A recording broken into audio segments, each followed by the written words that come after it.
Nakapagpadala na ako dyan, Anton. Hatiin mo yan para sa pagpapaaral sa mga bata at para sa pagpapagawa sa bahay, ha? Malaki-laki yan. 30,000 yan. Ipinadala ko na lahat ng sweldo ko. Malumanay at pagod na sambit ni Esmeralda sa asawa. Kahit na ganoon, masaya siyang makita ang pamilya kahit man lang sa screen ng cellphone. Anong hahatiin? Ano ba naman yan, Esmeralda? Kulang na nga yung ipinapadala mo tapos ipapahati mo pa sa pagpapagawa ng bahay? Ano na lang ang kakainin namin dito kung uunahin namin yan? Ano na lang ang ibibigay ko sa mga bata para sa mga projects nila? Mahirap ding maiwan dito tapos parang nanguutos ka pa dyan at tipirin ko to. Sambit ni Anton mula sa kabilang linya. Bahagyang napapikit si Esmeralda. Pagod na siya sa kanyang trabaho bilang isang kasambahay. Ngayon na nga lang siya makakapagpahinga. Imbes na matulog ay mas inuna niya pang tawagan ng pamilya, lalo at namimiss niya na ang mga ito. Gusto niya lang namang ipaalam na nakapagpadala na siya para man lang kahit papaano ay mabawasan ang bigat na nararamdaman niya sa pagtingin pa lang sa pamilya niya. Ngunit nagkamali yata siya. Bagkus ng ngiti at pagpapasalamat ang ibigay ng mga ito sa kanya ay singhal pa ang natanggap niya sa asawa. Labis na nasasaktan si Esmeralda. Kusa na lang tumulo ang kanyang luha. Sa totoo lang, hirap na siya. Pasensya na. Yan lang muna kasi medyo mahirap ang trabaho dito sa Saudi. Hayaan mo, mahal. Dadagdagan ko yan kapag nakaluwag-luwag na rito. Magsa-sideline din ako pandagdag sa gastusin dyan. Naging sambit na lamang ni Esmeralda sa asawang si Anton na nasa kabilang linya. Ay, ewan ko. Siya, sige na. Ibababa ko na to. Aasikasuhin ko pa kung paano hahatiin tong kaunting perang pinadala mo. Yon ang huling naging linya ni Anton bago binaba ang tawag. Kung mabigat ang loob ni Esmeralda kanina ay parang mas nadagdagan ang bigat sa kanyang puso ng masinghalan ng asawa. Masakit isipin kahit ibinigay mo na ang lahat sa taong mahal mo, kulang pa din. Hindi pa rin sapat. Gayunpaman, kailangan niyang magpakatatag. Bukas na bukas din. Maghahanap na ako ng ibang sideline para may pandagdag ako sa ipapadala ko sa kanila sa susunod na buwan. Napabuntong hiningang wika ni Esmeralda sa sarili. Kinabukasan nga, mas lalo siyang nagpursige. Habang dinadala ang supot ng basura sa labas ng bahay ay nakita niya ang kababayang si Angge. Kasalukuyan ding nagbibitbit ng supot ng basura. Mars, may alam ka bang ibang racket? Baka naman pwedeng mai-refer mo ko dyan. Diretsahang tanong ni Esmeralda sa kababayan. Ibang racket? Naku, Esme, ha? Baka pagalitan ka ng amo mo. Alam mong bawal na bawal sa kanila ang mag-sideline, ha? Naging sambit ni Angge na siyang ikinatingin ni Esmeralda sa paligid. Shh! Huwag kang maingay. Isa pa, magpapaalam naman ako kay madam. Tsitsempuhan ko lang na kung kailan siya good mood para hindi ako mapahiya. Napabuntong hininga na lamang si Angge. Oh, siya, sige. Huwag ka nang magpaalam. Sigurado akong hindi ka rin naman papayagang mag-sideline nun kasi bawal. Wala yun sa kontratang pinirmahan mo, tsaka baka hindi ka na makalabas sa bahay na yan kapag nagpaalam ka pa. Mamayang gabi, kapag tulog na ang lahat, lumabas ka ng bahay at makipagkita ka sa amin dito. Sabay-sabay tayong magsa-sideline para sa ikakaangat ng ekonomiya. Pabirong sambit ni Angge sa huling sinabi, dahilan para matawa si Esmeralda. Kahit papaano, hindi naman siya naging malungkutin sa Saudi dahil nandyan naman ang mga kababayan niyang palaging nagbibiro kahit nasa hirap ng buhay nila sa naturang lugar. Lalo na si Angge, naging clown na nila sa grupo. Mabilis na lumipas ang maghapong iyon at nang dumating na nga ang gabi, pinapakiramdaman ni Esmeralda ang paligid. Pasimple siyang lumabas sa kwarto niya at nagpuntang kusina para umaktong kumukuha ng tubig. Nang maramdamang tulog na ang amo, dahan-dahan na siyang bumalik sa silid niya at kinuha ang bag. Naabutan niyang nagkukumpulan na ang mga kababayan sa labas ng gate. Oh, ang tagal mo naman. Kanina pa kami naghihintay dito. Akala namin hindi ka natutuloy. Wika ni Angge na siyang ikinanguso ni Esmeralda. Pasensya na, sinisigurado ko lang na natutulog na si Madam at baka mapagalitan ako. So ano, tara na. Mula ng gabing yon, naging routine ni Esmeralda ang pagsa-sideline sa gabi. Naglilinis sila sa mga bahay na per oras ang bayad. Hindi man kalakihan ang bayad pero malaking tulong na rin pandagdag sa pampadala sa kanilang pamilya. Dahil sa mga ginagawa ay tuluyang naging okupado ang oras na Esmeralda. Dahilan para makaligtaan na niyang tumawag sa pamilya niya. Isang araw, habang nagtatrabaho siya sa bahay ng amo, ay biglang tumunog ang cellphone niya. Agad niya itong sinagot. "Oh, Anton!" Hindi na nakapagtapos sa pagsasalita si Esmeralda nang bumuwelta na ang asawa. "Ano ba naman yan, Esmeralda? Tawag kami ng tawag sa'yo nung nakaraang araw, bakit hindi ka mahagilap? Hindi ka namin makontak." Panininghal ni Anton. Imbes na masaktan ay napangiti si Esmeralda. "Pasensya na, naging okupado lang ako nitong mga nakaraang gabi. Nakalimutan kong tumawag. Ano, namimiss niyo na ako dyan?" Pagbibiro pa ni Esmeralda. Akala niya ay sasakyan ng asawa ang trip niya, ngunit mas lalo lamang itong nagalit. "Nako, Esmeralda, baka may ginagawa ka ng kalokohan dyan ha. Umayos ka. Nagpapakapagod kami ritong tipirin ng kakaunti mong pinapadala tapos hindi ka na mahagilap ngayong kailangan namin ng pera. Baka may lalaki ka rin ha." Napabuntong hininga si Esmeralda. Nagbibiro lang naman siya. Totoong namimiss niya na ang mga ito at ang mapansing wala man lang ni isang tugon doon ay labis na nagpapalungkot sa kanya. Miss na miss niya ng pamilya niya ngunit mukhang pera lang niya ang kailangan nito sa tuwing tumatawag ito. Ni walang hi hello o kaya ay kumusta man lang na galing sa kanila. Binaliwala ni Esmeralda ang sakit na nararamdaman. Mas pinili niyang intindihin ang asawa kaysa magalit. Hindi rin naman kasi madaling maiwan sa Pilipinas lalo na at may 3 silang anak na kailangan pang asikasuhin. "Anton, wala akong ibang lalaki dito. Sadyang naging okupado lang ako sa mga sideline ko dito." Mahinahong pagpapaliwanag niya na siyang nagpatahimik kay Anton. "Oo na, wala na. O siya, may pera ka ba dyan? Sabi mo may mga sideline ka naman dyan. Magpadala ka ng pera sa amin at kailangan namin ng mga anak mo." "Ha? Di ba kapapadala ko lang ng pera? Anton, inipon ko to para sa susunod na buwan naman para malaki-laki ang maipadala ko sa inyo." Wika ni Esmeralda na siyang labis na ikinagalit ni Anton. "Ano? Nagrereklamo ka ba? Sa liit ng pinapadala mo rito, sa tingin mo ay magkakasya yun sa amin? Ano ka ba naman, Esme? Pakatandaan mo na pinahati mo sa pagpapagawa ng bahay ang pera. Aanhin namin ng 15,000. Babawasan pa yun sa pang-araw-araw naming gastusin dito at sa pag-aaral ng mga bata." "O siya, magpapadala ko mamaya. Pasensya na. Alam kong mahirap ding maiwan dyan. Teka, nasan pala yung mga bata? Pakausap naman ako sa kanila." Laking gulat ni Esmeralda nang bigla ang magalit si Anton sa kabilang linya. "Bakit mo kakausapin ng mga bata? Hindi ka naniniwala sa akin na may mga project sila kaya kakausapin mo? Ano? Hindi ka na naniniwala sa akin?" Panininghal ni Anton. "Anton, ano ba naman yung pumapasok sa isip mo? Kakausapin ko lang ang mga bata para kumustahin. Namimiss ko na sila kaya kakausapin ko. Nakakapagtampo ka nga ni hindi mo ko makumusta bago man lang singhalan dyan." Naging katwiran ni Esmeralda. "Hindi Kakausapin mong mga bata para tanungin kung may mga project ba talaga sila. Problema sa'yo, wala kang tiwala sa akin." "O siya, para hindi ka na mag-isip ng kung ano-ano dyan, magpapadala ka agad ako.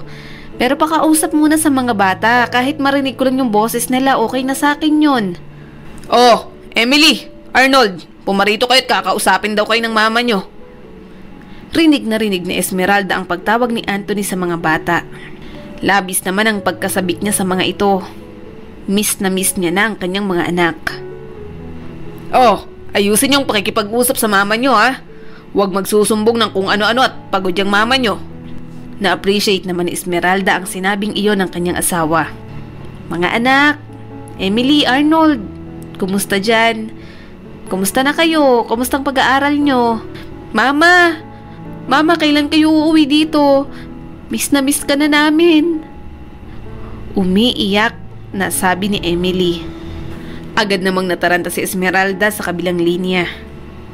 O anak, huwag kang umiyak. Huwag mo naman akong paiyakin dito. Namimiss ko na nga kayo. Pasensya na, medyo matagal-tagal pa ako dito. Hayaan nyo, pagbubutihin ko palalo para mabilhan naman kayo ng mga gusto nyong gamit. Sabihan nyo lang ang papa nyo kung anong gusto nyo, ha? Emily, Arnold, nandyan pa ba kayo? Sambit ni Esmeralda sa kabilang linya nang mapansin ang pananahimik ng mga tao roon. Mama! Bago pa matapos ni Emily ang sasabihin ay inagaw na ni Anton ang cellphone. Dahilan para maputo lang kung ano mang sasabihin nito. Ano ka ba naman, Anton? Bakit mo naman kinuha sa bata ang cellphone? Nakikipag-usap pa sa akin. Nakapag-usap na naman kayo, okay na yon. O siya, magpadala ka na mamaya at bibigyan ko ang mga bata para sa paparating na projects nila. Siya, ibababa ko na to at may gagawin pa ako. Teka, pakausap muna ko kay Ethan. Bakit hindi ko siya naririnig kanina? Sinong kakausapin mo? Yung panganay mong anak? Naku, nag-alakwatsa na naman. Pinapag-aral, lakwatsa ng lakwatsa. Wala kang makakausap na Ethan dito, lalo't nagliliwaliw yon. Parang walang pananaw sa buhay. Ano ba naman yan, Anton? Kausapin mo. Panganay natin, hindi panganay ko lang. Baka nakakalimutan mong anak mo din yan. Kung magliliwaliw, hayaan mo. Kung pakiramdam mo ay sumusobra na, kausapin mo na. Mabait naman na bata yun, makikinig yun sa'yo. Palibhasa, hindi ikaw nandito kaya hindi mo alam kung gaano katigas ang ulo ng batang yun. O siya, huwag na nating pag-usapan yun at kumukulo ang dugo ko. Alam ni Esmeralda na mababa lang ang pasensya ng asawa niya kaya naiintindihan niya kung bakit ganoon na lang iyon kagalit sa anak. Basta kausapin mo pagka-uwi, ayusin mong pakikipag-usap ha. Pakiusapan mo ng maayos para makinig yun sa'yo. Usap, Anton, hindi singhal. Ikaw kasi lagi ka rin namang galit sa anak mo. Oo na, kung makapagsalita ka parang singhal ako ng singhal sa batang yun. Hindi naman ako nanininghal kung maayos yung kausap at maayos ang ginagawa dito sa bahay. Matapos nun, ibinaba niya na ang tawag. Kahit gusto niyang makausap ang mga anak, hindi siya makahanap ng tiyempo. Lalo na't palagi itong wala sa tuwing tumatawag siya. Sa paglipas ng mga araw, mas lalo pang sinipagan ni Esmeralda ang pagtatrabaho. Marami na siyang kliyente kaya minsan doble na rin ang kanyang kinikita. Yun nga lang, nababawasan na rin ang oras na kanya sanang itutulog. Sa ilang gabi na pagsasideline ni Esmeralda ay umuuwi siyang pagod.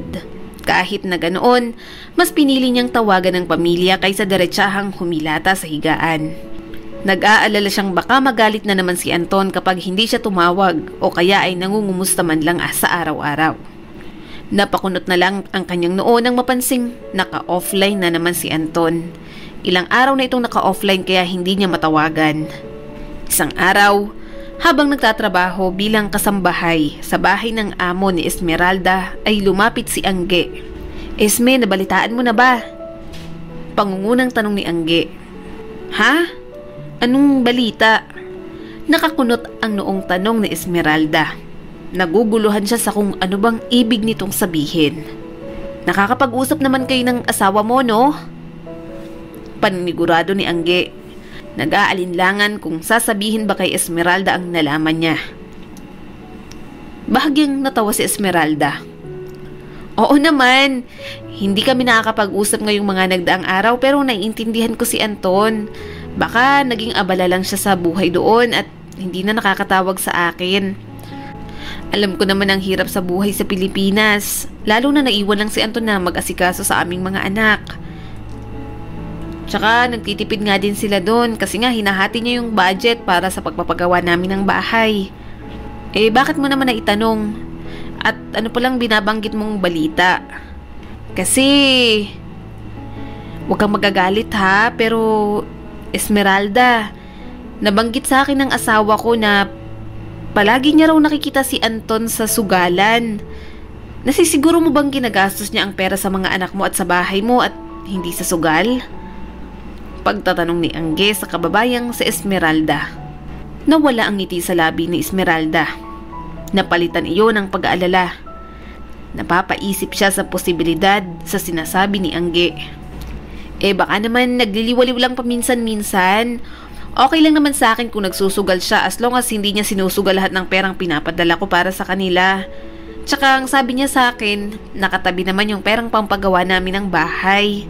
Mahirap din namang maiwan doon. Wika ni Esmeralda. Umaasang ganoon nga ang nangyayari. Ngunit naroon ang parte sa puso niya ang kaba.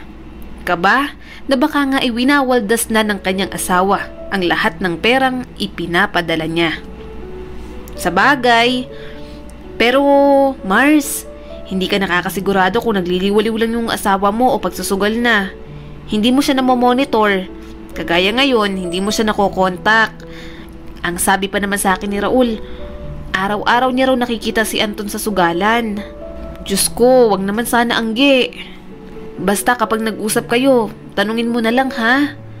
Ewan ko, alam mo naman, mababa ang pasensya ng asawa ko Angge. Baka magalit na naman sa akin kapag tinanong ko. Sa huling tawag namin, galit yun sa akin ano naman kung tinatanong mo siya? Wala ka na bang karapatan na tanungin siya tungkol sa perang pinapadala mo?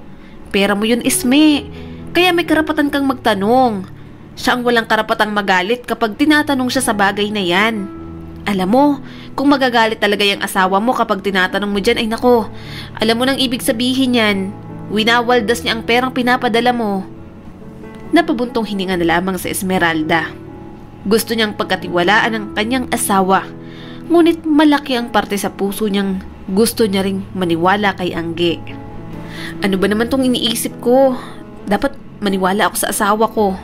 Kailangan ko magtiwala sa asawa ko. Kasi kung hindi ako magtitiwala sa kanya, wala lalong mangyayari sa amin. Pilit na pagkukumbinse ni Esmeralda sa sarili. Pilit niyang binabaliwala ang sinabi ni Angge sa kanya. Nagpatuloy siya sa pagtatrabaho. Pero dahil nga sa puyat at pagod ay nagkaroon naman siya ng sakit. Over-fatigue. Yan ang nararamdaman ni Esmeralda sa ilang araw niyang pagtatrabaho sa umaga at gabi. Dahil sa halos walang tulog at pag-alala sa pamilya ay mas lumala pa ang sakit niya. Inasikaso naman siya ni Angge at iba pang kababayan. Mabuti na lang at nandyan ang mga ito sa tabi niya.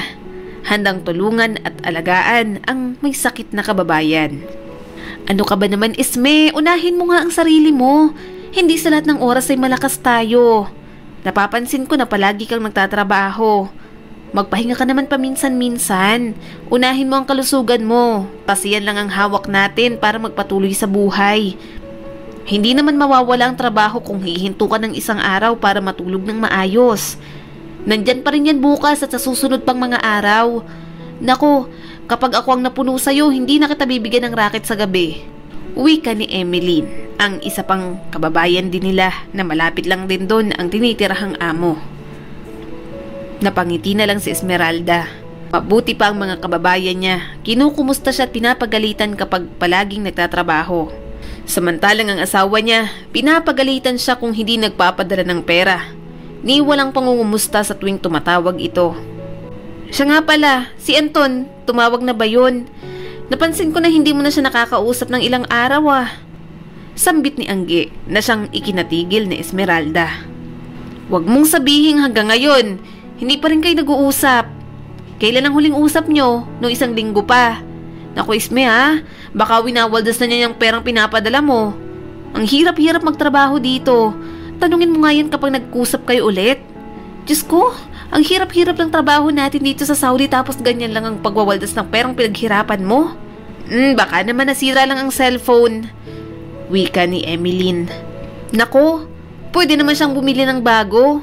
Kapapadala lang ni Esme. Nakakagulat naman kung hindi siya makabili kahit mumurahin lang para pang video call. Taas kilay na sambit ni Angge.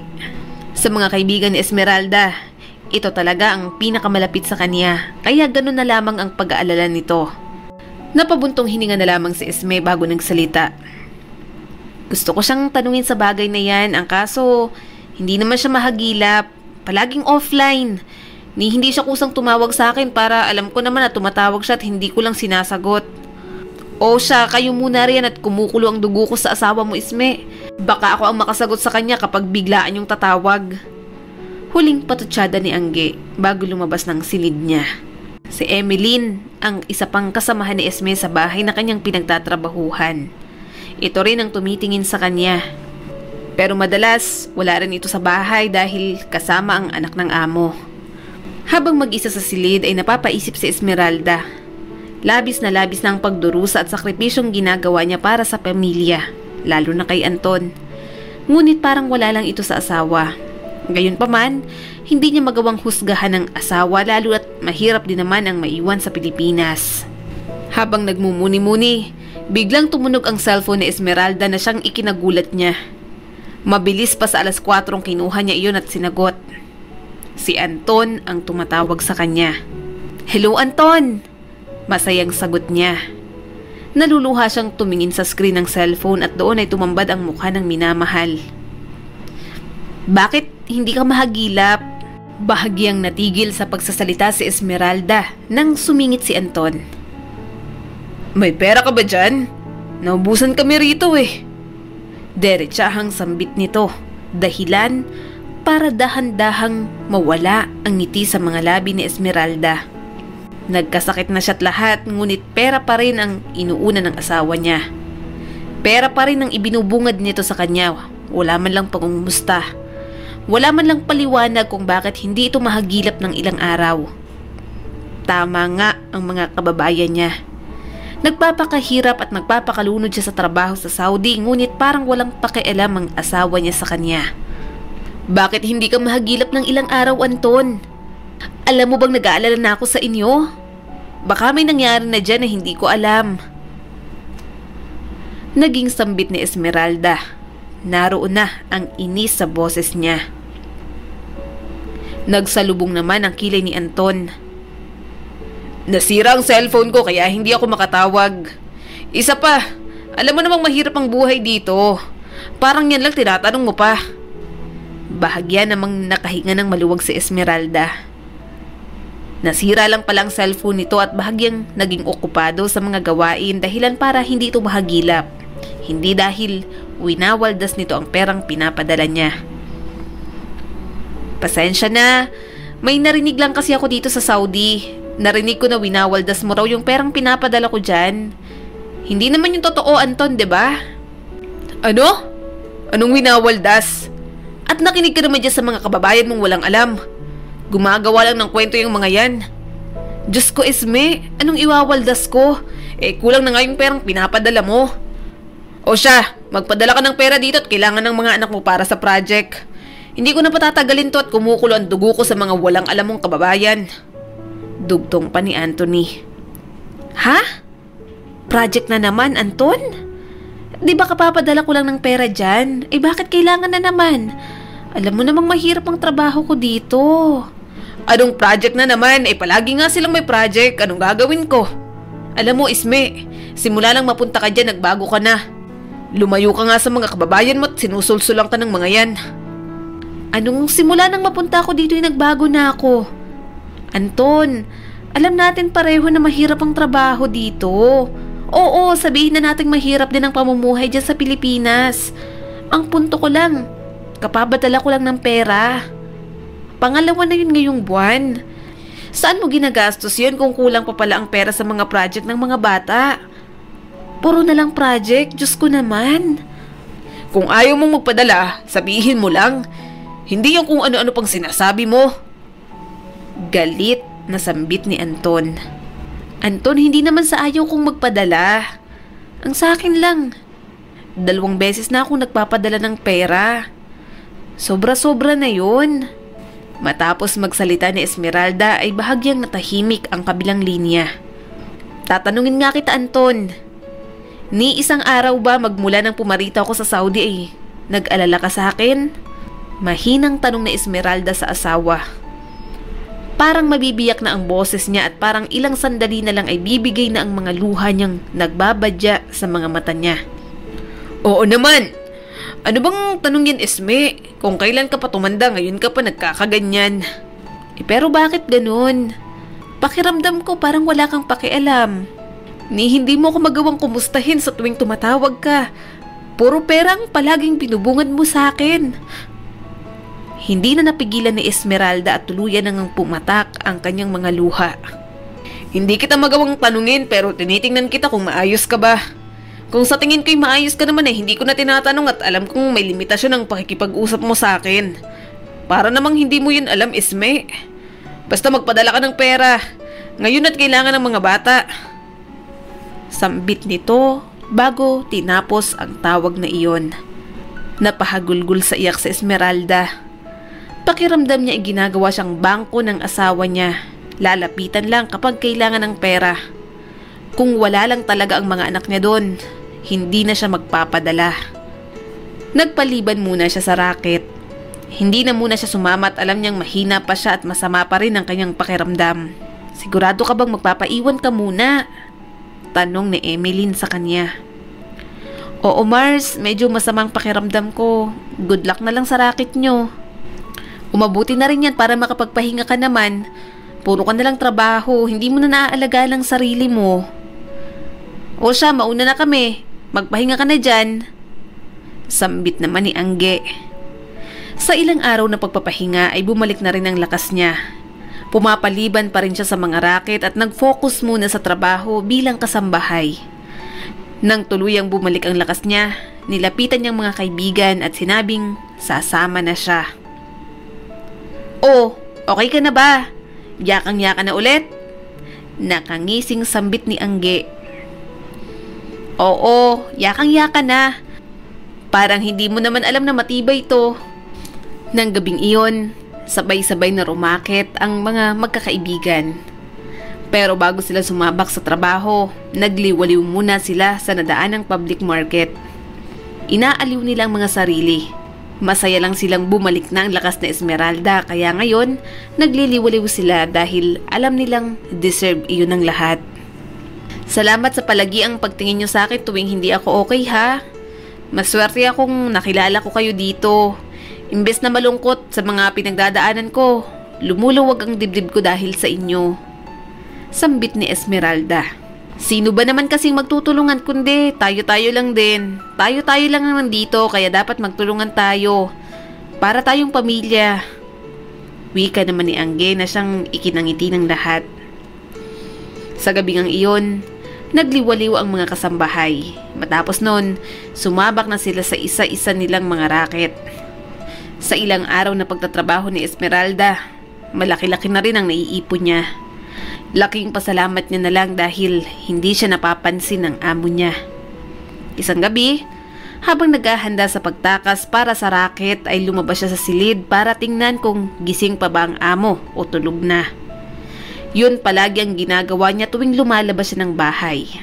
Nang mapansing tahimik na ang lahat ay bumalik si Esmeralda sa silid niya para dahan-dahang kunin ang bag. Akmang lalabas na siya. Subalit, laking gulat niya nang makita ang amo sa harapan niya. Ma'am, nauutal na sambit ni Esmeralda sa amo niya. Nagsasalubong ang kilay nito at mapapansin ang galit sa mukha nito. Nagsasalubong ang kilay nito at mapapansin ang galit sa mukha. Tinanong siya nito kung saan siya pupunta. Sinabi niyang pupunta lang siya sa labas para mag-enjoy kasama ang kanyang mga kaibigan. Ngunit, alam na pala nito ang lahat ng ginagawa nila. Alam na pala nitong drumarakit sila sa ibang mga bahay para maglinis. Kaya naman, sinabihan siya nito na hindi na siya ulit pwedeng lumabas.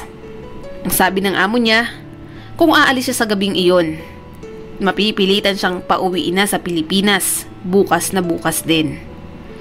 Kaya sa halip na magmatigas, mas pinili ni Esmeralda ang manatili na lamang sa loob ng bahay. Naisip niyang 1 buwan at kalahati na lang din naman ang itatagal niya roon bago matapos ang kanyang kontrata. Ano? Nakita kayo ng amo niyo habang papalabas kayo ng bahay? Gulat na tanong ni Angge kina Emeline at Esmeralda. Okay na rin yun para makapagpahinga ako. 1 buwan at kalahati na lang din naman yung kontrata ko dito. Pagkatapos nun, uuwi na ako ng Pilipinas.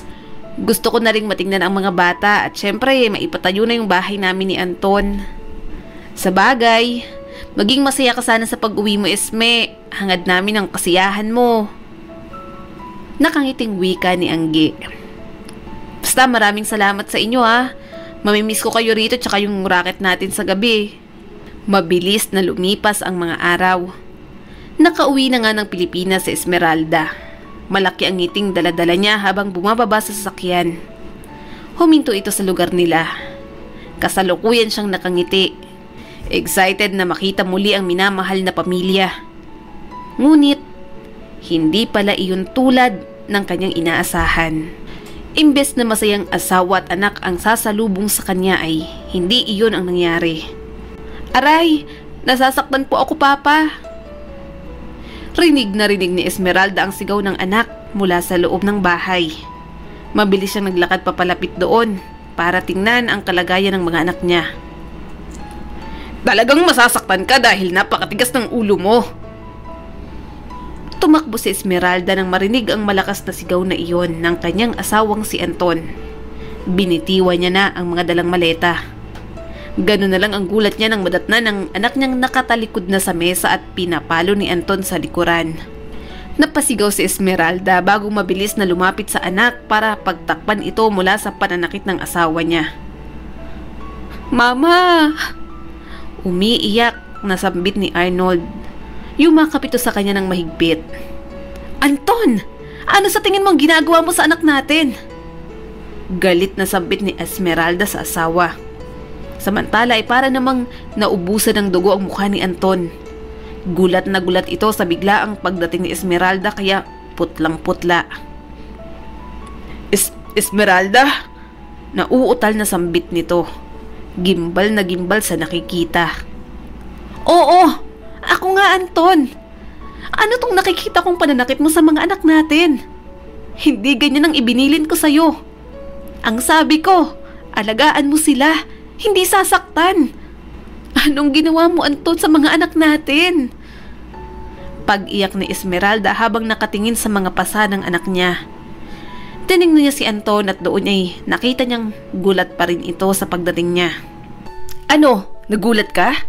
Kung hindi pa ako umuwi rito, hindi ko malalaman ang totoong kinalalagyan ng mga anak ko sa mga kamay mo. Lumapit si Esmeralda sa asawa at pinagsusuntok ito sa katawan. Anton, napakawalang hiya mo. Paano mo nagawa sa mga anak natin to? Anak mo rin naman sila. Paano mo siya nagawang saktan? Lumuluhang wika ni Esmeralda. Nagdaramdam siya sa kalagayan ng kanyang mga anak. Si Anton naman, pilit na dumedepensa sa sarili. At nang ilang ulit na siyang pagsusuntukin ni Esmeralda ay bahagya siyang nagalit. Ano ba, Esmeralda? Tama na! Kung hindi ba naman matigas ang ulo ng batang yun, edi hindi siya masasaktan. Sambit ni Anton na siyang ikinagalit ni Esmeralda. Kung hindi ka ba naman sira ulo, hindi mo sasaktan ng mga anak mo. Diyos ko, Anton, ang babata pa ng mga anak natin. Kung hindi susunod sa utos mo, pagalitan mo lang. Pero huwag mong sasaktan ng pisikal. Nang makitang wala man lang itong naging reaksyon, ay mas lalong nagpupuyos sa galit si Esmeralda. At nasa ng perang pinadala kong pampagawa nitong bahay?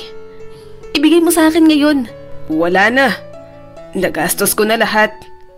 Sambit ni Anton na siyang ikinagimbal ng realisasyon ni Esmeralda. Agaran niyang nilapitan ng lalaki at sinuntok na naman ito. Ano? Nagastos mo na lahat? Yan lang ang sasabihin mo? Diyos ko, Anton, ilang taon kong pinaghirapan yun dun sa Saudi. Alam mo namang nagpakahirap ako doon para lang may maipadala ko rito at may maipundar akong bahay. Tapos ganito madadatnan ko? Muling pinagsusuntok ni Esmeralda ang asawa. Nasaan na? Nasaan na yung perang pinadala ko dito? Ilabas mo! Umiiyak na sambit niya na halos maubos na ang lakas. Sinabi nang wala na. Wala na nga. Sandon ang hindi mo maintindihan. Galit na sabi ni Anton. Napahagulgol na lamang si Esmeralda sa sakit at pighati. Nang mahimasmasan, tumigil siya sa pag-iyak at uminom ng tubig. Ibig sabihin, winaldas mo na talaga ang perang pinadala ko. Ni ang para sa pag-aaral ng mga anak natin, ginastos mo para sa sarili mo. Wika ni Esmeralda sa malamig na boses. Pasensya na. Natukso lang ako sa pagsusugal. Hindi pa tapos magsalita si Anton. Pinutol na iyon ni Esmeralda. Layas. Malamig na sambit niya sa asawa. Kahit masakit sa loob ay tatanggapin niyang mawala na sa buhay nilang mag-iina ang asawa niya. Esmeralda naman.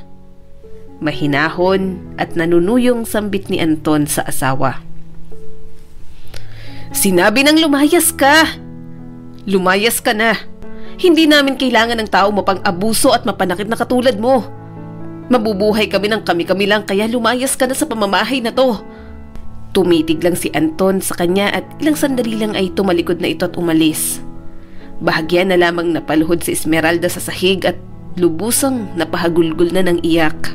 Hindi ganitong inaasahan ko sa pagdating ko. Umiiyak na sambit ni na Arnold at Emily na niyayakap na siya sa magkabilang gilid. Nanatiling umiiyak si Esmeralda. Masakit man sa loob niyang wala ng tatay ang kanyang mga anak ay iyon ang mas tamang gawin. Nang gabing iyon, hindi halos makatulog si Esmeralda. Habang nakatingin sa bahay nila ay labis-labis pa rin siyang nagdadalamhati. Nasasayangan sa perang ipinapadala niya para sa pagpundar ng bahay na iyon. Kung sana lang ay hindi ginastos ng asawa niya ang perang ipinadala niya para sa bahay. Baka bukas na bukas rin, bibili na siya ng mga materyales. Siya nga pala anak, nasaan ang Kuya Ethan ninyo? Nang mapatingin sa dalawang anak ay kitang-kita niya ang takot sa mukha ng mga ito. Anak, anong nangyari sa Kuya Ethan ninyo? Kinakabahang tanong ni Esmeralda. Lumayas po si Kuya Ethan magmula nung masaktan po ni Papa. Sinabi niya sa amin na dadalawin niya kami pero hindi na po siya bumalik. Sambit ni Emily na siyang nagpabalik sa luha ni Esmeralda. Diyos ko po, isa natin hahanapin ang kuya ninyo. Kinabukasan ay agad pumunta si Esmeralda sa mga pulis upang humingi ng tulong upang ipahanap ang kanyang anak. Nagtanong-tanong rin siya sa mga kaklase at kakilala nito. Naging maswerte naman siya dahil nakita nila si Ethan sa kabilang bayan. Agad niyang pinuntahan ang lugar kung saan may nakapagsabing nakita raw si Ethan. At hindi nga sila nagkamali. Nakita nila si Ethan sa palengke, nagbubuhat ng mga deliveries doon. Tuluyang napaagos ang luha sa mga mata ni Esmeralda. Napagtanto niyang kung nagpapakahirap siya doon sa Saudi, naghihirap at nagdurusa naman ang mga anak niya sa piling ng asawa niya. Ethan! Anak! Nanginginig ang boses na pagtawag niya kay Ethan. Bahagya namang napatigil sa paglalakad ang kanyang anak at napatingin sa kanya. Ganoon na lang ang gulat nito nang makita siya. Mama, buti! Nandito na po kayo! Nang tumakbo ito papalapit sa kanya ay mas lalong napaluha si Esmeralda.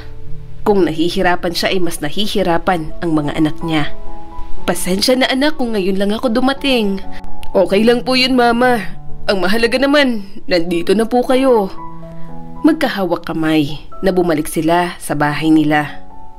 Kahit sira-sira na iyon, kung magkakasama sila ay kontento na si Esmeralda. Oh, fried chicken muna ang ulam natin ngayon ha. Pero sa mga susunod na araw, magtitipid-tipid muna tayo at kailangan ko pang i-budget yung perang naipon ko sa Saudi. May hinahong sambit ni Esmeralda sa mga anak niya na siya namang tumango. Okay na okay to mama. Ito nga ang unang beses na makakakain ulit kami ng fried chicken mula nung umalis ka. Pagsusumbong pa ni Emily na siyang labis na ikinasisi ni Esmeralda. Sumagi sa isip niya na sana hindi na lang pala siya umalis para hindi nagkaganoon ang pamilya niya. Na sana hindi na lang siya nag-abroad para hindi nasaktan at nagdusa ang kanyang mga anak. Simula ngayong school year, mag-aaral na ulit kayo. Paano po ang gastusin sa eskwelahan ma? Wala naman po tayong pera. Malungkot na sabi ni Arnold na siyang nagpatahimik sa kanya. Naaawa siya sa mga anak. Gusto ng mga itong mag-aral. Ngunit dahil sa kakapusan ng pera ay nagdadalawang isip ang mga ito na bumalik sa paaralan. Maghahanap ako ng trabaho anak. Makapagtapos lang kayo sa pag-aaral, mapapanatag na ako. Ako nang magtatrabaho para sa atin, ma. Ilang taon ka nang nagtatrabaho. Magpahinga ka na muna. Ako na munang bahala sa gastusin. Hindi, Ethan. Mag-aaral ka. Mag-aaral kayong tatlo. Lalo ka na. Ilang taon na lang makakapagtapos ka na ng high school. Ilang taon na ang nasayang mo, anak. Hindi ko hahayaang may masayang na namang taon. Ginawa nga ni Esmeralda ang naging pangako niya sa mga anak. Nagpursige siya sa pamamagitan ng pagtitinda ng mga gulay at ng kung ano-ano pang pwedeng ibenta, katulad ng basahan at uling sa palengke. Dahil kariton lang ang gamit niya sa pagtitinda, kaya lumilipat-lipat siya ng pwesto. Minsan, sa may sakayan ng tricycle o sa babaan ng pasahero ng jeep. May kaunting naipon naman siya nang umuwi galing sa Saudi, kaya may pamuhunan siya kahit papaano. Ako na riyan, ma. Sambit ni Ethan bago kinuha galing sa ina ang kariton na tulak-tulak nito. Ako na, anak, baka madumihan yung uniform mo. Ano ka ba naman, ma? Para namang hindi ako sanay sa ganyan. Alam kong diskarte dito. Sambit pa ni Ethan na siyang nagpailing-iling kay Esmeralda. Oo nga, ma. Si kuya na dyan. Malaki naman ang katawan niyan. Anong silbi niya kung hindi siyang magtutulak ng kariton? Mapanuksong sambit ni Emily na siyang nagpatigil sa paglalakad kay Ethan. Lumingon ito sa nakababatang kapatid at nilapitan ito. Kiniliti niya si Emily sa tagiliran na siyang nagpahagikhik dito. Napapatawa naman sina Arnold at Esmeralda habang nakatingin sa nagtutuksuhang magkapatid. Habang nakatingin sa mga anak, napagtanto ni Esmeralda na ang pag-alis ng isang minamahal sa buhay nila ay ang siyang magpapasaya pala sa kanila. Mula noon, ganoon ang kanilang routine. Sabay-sabay silang maglalakad papunta sa eskwelahan habang tulak-tulak ni Ethan ang kariton na gamit nila. Dahil nga sa pagpupursige ni Esmeralda at sa determinasyon ng mga bata, lalong-lalo na si Ethan, ay dumating ang araw na siya nilang pinakahihintay. Ang graduate si Ethan sa kolehiyo. Hindi naging gaanong mahirap para kay Esmeralda ang pag-aralin ito dahil scholar si Ethan at may allowance pang ang nakukuha mula sa gobyerno. Nang matawag ang pangalan ng anak na si Ethan ay agarang napaluha si Esmeralda. Hindi niya naisip na aabot sa puntong gagraduate na ito. Sa lahat ng mga nangyari sa buhay nila, hindi niya akalain na may magandang mangyayari pala sa kanilang mag-iina. Nang makababa ang anak, ay lumuluhang napapatingin siya rito. Congratulations, anak! Kinaya natin! Nakaya natin! Nang mga sandaling iyon, naluluhan na rin si Ethan.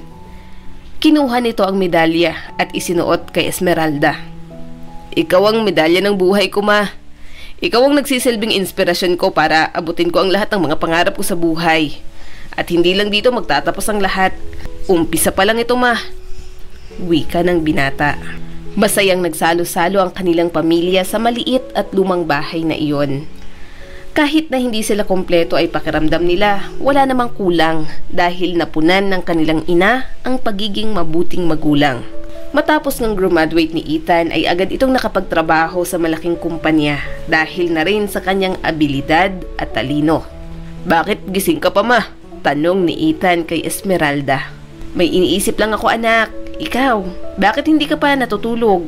Maaga pang duty mo bukas, ha? Kagaya mo, may iniisip din ako, ma.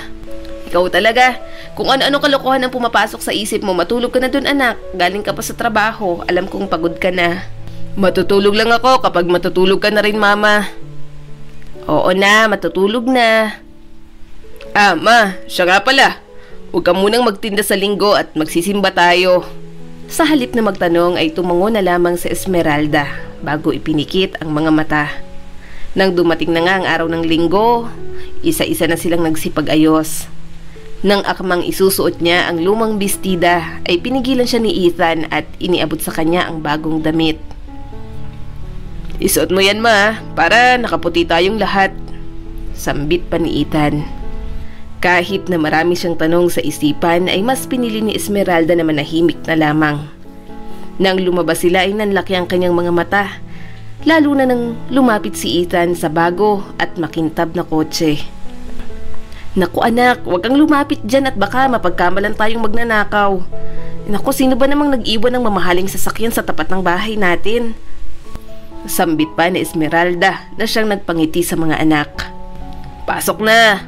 Ma, huwag ka mag-alala. Kilala ko ang may-ari nitong sasakyan. Ibabalik natin to pagkatapos nating magsimba. Nang matapos na ngang magsimba ay sumakay silang muli sa bagong sasakyan. Anak, malayo ba yung bahay ng may-ari nitong sasakyan? Napatawa naman si Ethan. Oo ma, mabilis lang yung biyahe natin. Huwag ka mag-alala, malapit na tayo. Tumahimik na lamang si Esmeralda at hinayaan ang anak na magmaneho. Nang huminto ito, napatingin siya sa paligid. Ganoon na lang ang pagkamangha niya nang makita ang malaki at magarang bahay sa harapan nila. Kaninong bahay to anak? Sa boss mo ba? Inosenteng tanong niya rito. Lingid sa kaalaman niya, ito pala ang bagong bahay nilang naipundar ni Ethan sa pagtatrabaho mula nang makagraduate ito. Sabay-sabay na lumapit sina Ethan, Arnold at Emily sa ina nilang nakatingala na sa bago at magarang bahay. Ito po ang bago nating bahay. Simula ngayon, dito na tayo titira. Sambit ni Ethan na siyang nagpagulat kay Esmeralda. Bahagya itong napaluha at sa saya, mahigpit niyang niyakap ang mga anak. Maraming salamat anak. Maswerte ako at kayo ang naging anak ko. Kami ang maswerte sa iyo ma. Maswerte kami dahil ikaw ang naging nanay namin. Ikaw ang haligi ng tahanan at ikaw pa ang ilaw na siyang nagbibigay ng liwanag sa amin. Ma, siya nga pala. Hulugan pa itong bahay pero huwag kayong mag-alala. Kami nang bahala dito. 50% na rin yung nabayaran ko kaya kaunti na lang ang monthly. May trabaho na rin naman si Arnold kaya kumuha kami ng sasakyan para hindi na kayo mahirapang mag-commute. Tsaka, dahil second floor naman itong bahay natin, dito na lang kayo magtinda ng mga grocery sa ibaba. Pagagawa namin kayo ng tindahan para hindi kayo mainip, lalo na kapag wala na kami dito. Tsaka mama, yung iba nating mga kapitbahay dito, mga dati ring OFW, kaya siguradong marami kayong makakakwentuhan. Tsaka graduating na rin naman si Emily at scholar pa, kaya baon at project na lang ang aalalahanin namin ni Arnold. Malalaki na po kami mama, kaya pwede na kayong magretiro sa pagtatrabaho para sa amin. Mula ngayon, kami naman ang aalalay at mag-aalaga sa inyo. Ipinangako ko po sa sarili ko noon na hindi ako mag-aasawa hanggat hindi ko natutupad ang pangarap niyong magkaroon ng bahay at sasakyan. Hindi ko man nabili ng cash pero siguradong mababayaran naman natin ang lahat ng ito. Oo nga mama, alam niyo po ba ang hirap-hirap itago sa inyo habang pumipili kami ng mga gamit para dito sa bahay natin? Gustong-gusto ko na pong sabihin sa inyo kung bakit lagi kaming sabay-sabay umuuwi. Kaya lang, tiniis ko para masorpresa kayo.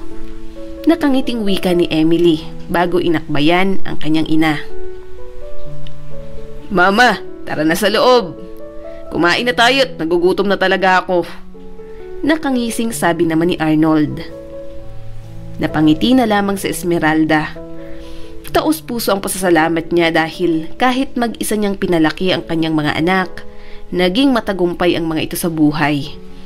Wala na siyang ibang mahihiling pa kundi ang makatagpo ang mga ito ng taong magmamahal at makakasama nila habang buhay. At syempre, magkaroon na rin ng mga apo. Ang huling balita niya kay Anton, nagkaasawa ulit ito pero nabilanggo matapos magbenta ng ipinagbabawal na gamot para matustusan ang kanyang mga bisyo. Si Ethan at ang kanyang mga kapatid ay wala na rin namang pakialam sa kanilang tatay dahil sapat na sa kanila ang pagmamahal at pagkaalaga ni Esmeralda. Sa huli, naging masaya ang buhay ni Esmeralda at ng kanyang mga anak. Tuwing holiday, nagbabakasyon sila sa iba't ibang lugar ng magkakasama. Napagtanto niya rin na posible pa rin talagang maging masaya ang isang ina kahit wala siyang asawa na katulad ni Anton. Na kaya palang bumangon at makapamuhay ng maayos sa kabila ng kanilang pagkakalugmok noon. Basta sama-sama at nagtutulungan ang bawat isa ay siguradong giginhawa ang buhay ng pamilya. Maraming salamat sa patuloy na panonood sa aking munting channel. Kung nagustuhan mo ang videong ito ay huwag mong kalimutang mag-like and subscribe at pakipindot mo na rin ang notification bell para updated ka sa mga susunod nating video.